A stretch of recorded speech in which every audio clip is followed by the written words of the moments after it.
Company B Limited Design manufactures and sells menswear in its own stores in Norway.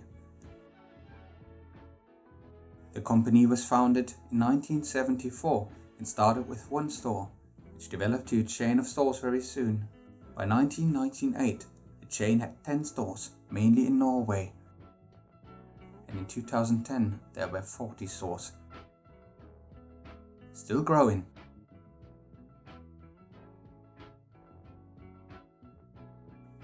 The company don't have a buffer stock in their stores and therefore needed to be resupplied from the main warehouse based on the sales generated on the former day. So a system communicates with the main warehouse to state an item was sold, and each morning the main warehouse processes the order list from each stores based on the previous day's sales, and the orders are picked, packed and sent to each store as appropriate.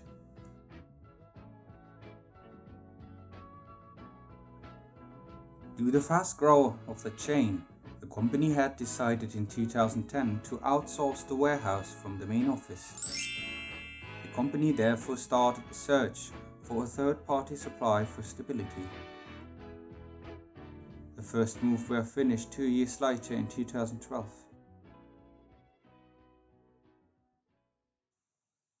A move to a warehouse in Sweden could solve the capacity problem and lead to a reduction in operational cost, although increasing the delivery time from the warehouse into the shop.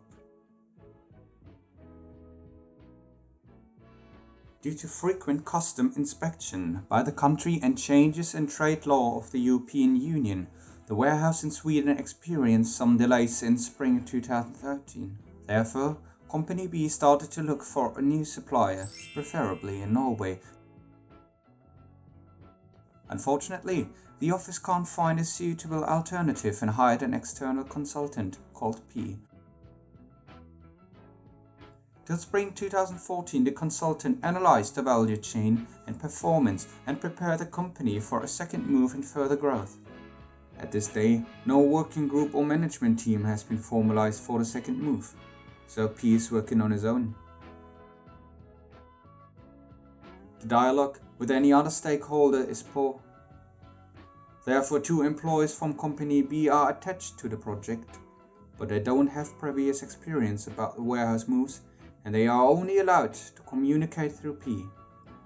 So the dialogue with the Company B doesn't really increase, the organization remains poor. The movement finally occurs with 8 days of postpone.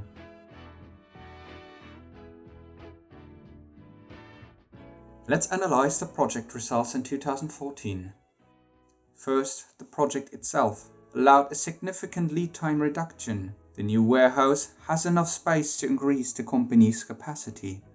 Picking errors were reduced. The number of goods supply was increased to 5 times a week. The movement was delayed by 8 days, which is still acceptable regarding the lack of project organization.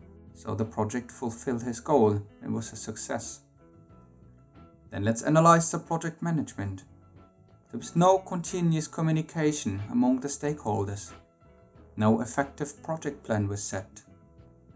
A lot of stress and frustration among all stakeholders, and the human resource implemented in the project was not sufficient. So the project management was obviously a failure. But fortunately, it didn't lead to project failure. And the company is still existing today. Let's wrap it up. In the end, it is always better to walk in Norway.